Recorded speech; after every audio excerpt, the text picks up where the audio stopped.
Salam, xoş gördük dostlar. Azərbaycan hakimiyyətini işğal eləmiş qəsbkar, dələduz, əyyaş və qumarbaz İlham Əliyev hakimiyyəti növbəti bir cinayətinə imza atıb. O, Milli Şuranın və Müsavat Partiyasının üzvü olan Tofiq Yaqublunu həbs edərək, onu 9 il azadlıqdan məhrum edib. Siyasi fəaliyyətlərinə görə həbs edilən şəxslərin şərlənməsi, azadlıqdan məhrum edilməsi, döyülməsi, işgəncələrə məruz qalması Azərbaycanın ictimai-siyasi hadisələrindən xəbəri olan şəxslər üçün məlum məsələdir. Amma mənim diqqətimi çəkən başqa bir məsələ oldu.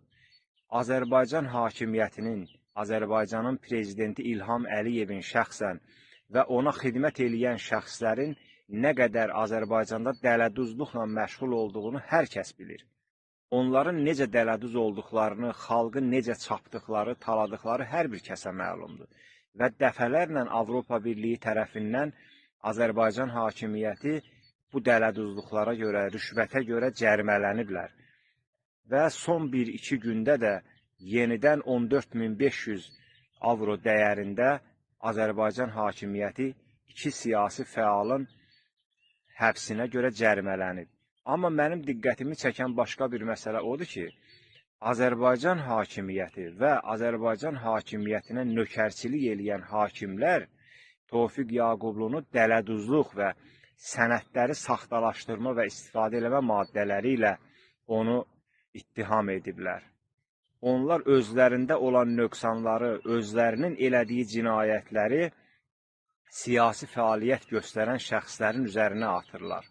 Azərbaycanda narkotik maddələri özləri satdığı halda, özləri ölkəyə gətirdiyi halda, özləri Azərbaycan xalqını lazım olanda güllələdikləri halda, Azərbaycanda həbs etdikləri dindar şəxsləri də narkotik maddələrlə və yaxud da silahla ittiham edirlər. Bu cür bir mənfur xasiyyət ancaq İlham Əliyevə aid ola bilər və ona xidmət edən şəxslərə ki, Azərbaycanın pak, təmiz Azərbaycan xalqına dəyərli insanlarını bu cür maddələrlə ittiham edirlər. Amma biz buradan səslənirik şəxsən İlham Əliyevin özünə. İlham Əliyev, sən Azərbaycan xalqını sındıra bilməyəcəksən. Sən Azərbaycan xalqının iradəsini məhv edə bilməyəcəksən. Sən Azərbaycan xalqının malını, pulunu, sərvətini talaya bilərsən. Bu sərvətlərlə özünə malikanələr ala bilərsən, bu sərvətlərlə xoş gün güzaran keçirə bilərsən. Amma unutma ki, biz də rahat durmayacağıq, biz də sakit durmayacağıq, biz də səni rahat buraxmayacağıq. Və sənin hər nə qədər şərəfsizliklərin var, biz onların hamısını açıq-aydın şəkildə bu xalqa göstərəcəyik və xalq həqiqəti görəcək. Bundan əmin ol İlham Əliyev.